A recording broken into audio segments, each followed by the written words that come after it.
Thank you, President Tora, and thank you, Carmen, for um, being able to put together the economic summit, which would be the first one, by the way, that this association has ever attempted to do. And I'm sure it will be very, very, very, very successful. And it's a terrific idea. And I think it's one that needs to be spread not only to our clients, but also organizations such as Chamber of Commerce and so forth, which I will, with your cooperation, be able to do it. With that, I'd like to share my screen with you and start a very quick presentation. First and foremost, I'm going to be giving you an update on Grayson Power Plant. Grayson Power Plant is City of Glendale's power plant for generating electricity. About a year and a half to 2 years ago, City of Glendale was en route to be to change the entire Grayson and revamp it to 100% sustainable, and so that Grayson would generate its power from renewables, mostly solar, wind, and hydro, and what have you. Now, the problem with the 100% power plant being all renewable is the fact that renewables at this time in our history are not able to meet the peak load hours. Now, many of you remember that recently we had this few days of heat wave, and we actually touched the level at which we could, a little bit of exceeding that level, we would have had power shutdowns in different parts of the city. Fortunately, the Glendale Association of Realtors from the get-go took a position on what was proposed, and the position that we supported was called Alternative 7, which was modified later on. To my knowledge, we are the only organization citywide that took that contrarian view that, look, we all believe in sustainability, but we also believe in affordability and reliability of the power. And at this point in time, just solar, wind, and renewables cannot sustain that affordability and reliability of the power.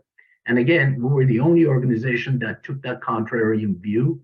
And I'm happy to report that in the last week's city council meeting, even the most ardent climate green supporter, the most ardent of them, turned around and said, look, we understand that if we do not incorporate gas-powered, what they call Wärtsilä engines, albeit at the minimum level, we may have trouble in meeting our load or power peak load in future.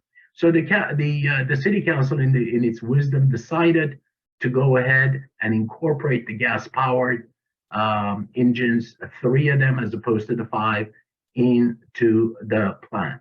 And the reason that was cited was, if this thing fails, if we go 100% renewable, and if it fails, then it would stain the movement, the green movement, as we're going forward. And again, to their wisdom, they made the correct decision. In fact, one of the council members turned around and told the countless number of the people from Sierra Club and Glendale Coalition and individuals that were opposing the gas-powered engines the following: that why is it that you're not protesting City of Pasadena and you're protesting City of Glendale?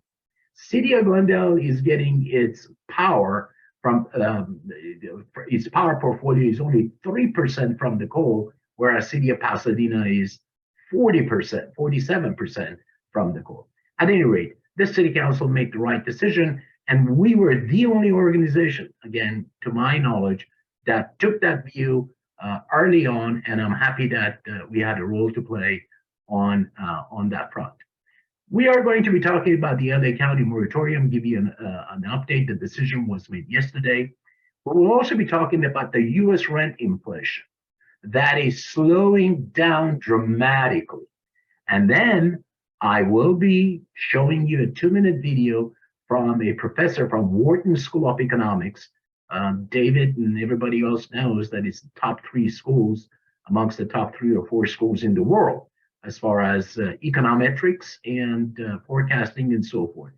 And with that, let's go to LA County moratorium. Yesterday, the supervisors met and they have extended the tenant eviction protection and the moratorium to the end of January.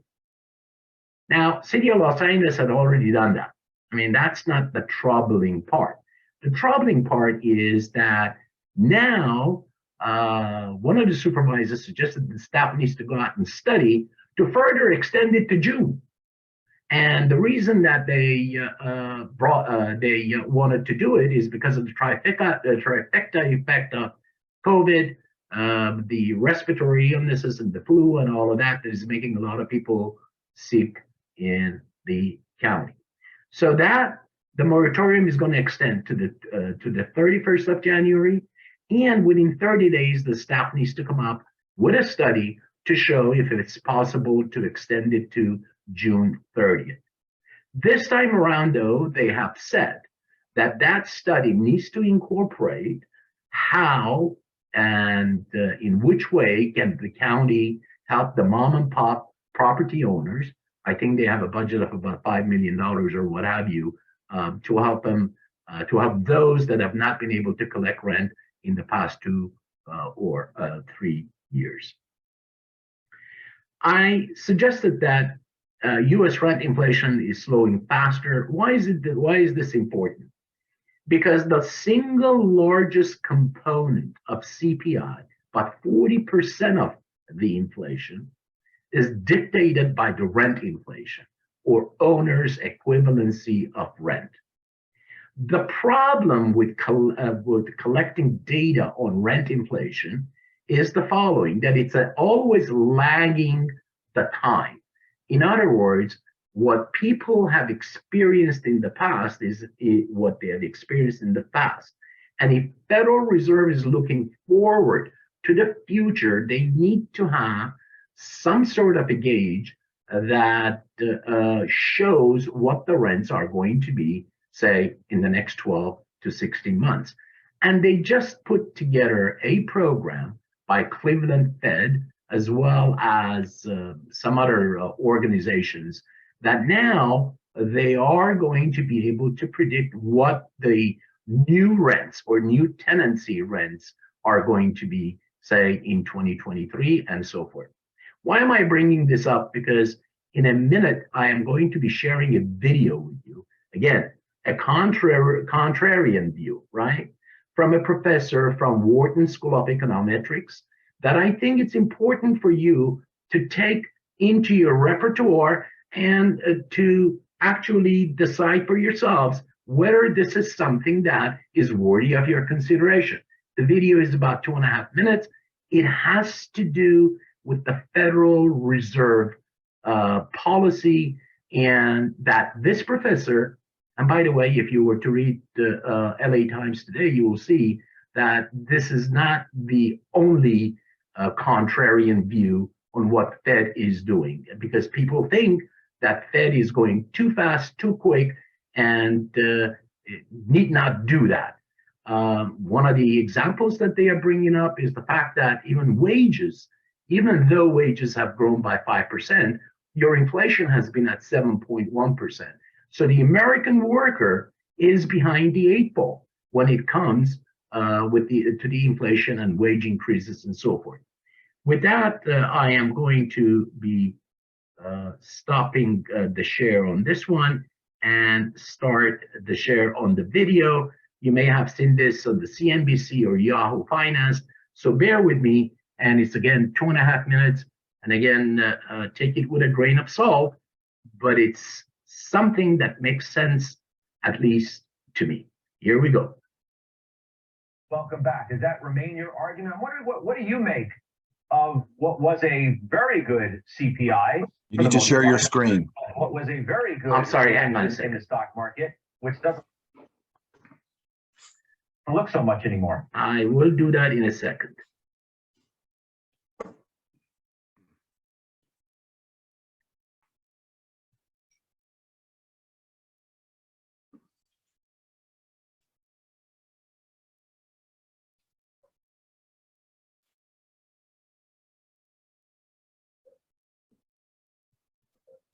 It almost looked like someone had the CPI beforehand, the way the futures were going up, and you buy on the news and sell on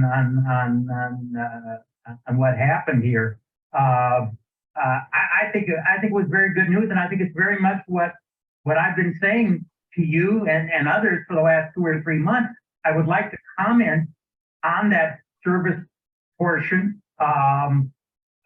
Listen, the housing at plus 0.6% is a nonsensical number. Is actually a bogus number, if you want to know my opinion. If we get any rental index, apartment list, Zillow, if we get any housing index, Case-Shiller, or the federal index, those are going down. And since housing is almost 40% of core inflation, they said it was 0.6, and that was 40%. If it's going down, tell me what core inflation is. I'll tell you what it is. It's negative. It's negative now. It was negative next month. It's good. It will be negative next month, and it's actually been negative for the last 2 months. So if the Fed stops looking at stale housing data, and I don't know why they don't, they would actually realize that inflation is, as I said a month ago, over. Now, whether they recognize that, I don't really know. I already think they're in overly restricted territory. I think this should be the last hike. I actually think that they will see data early next year that will prompt them not to do any increases. And as Josh said, the next discussion of the Fed is, when should we lower rates? Now, the dot plot tomorrow won't show that. The dot plot will show, they'll do 50, it'll show another 25 or 50 or 25 going on and holding for next year. But let's be honest. Does the Fed know what it's going to do next year?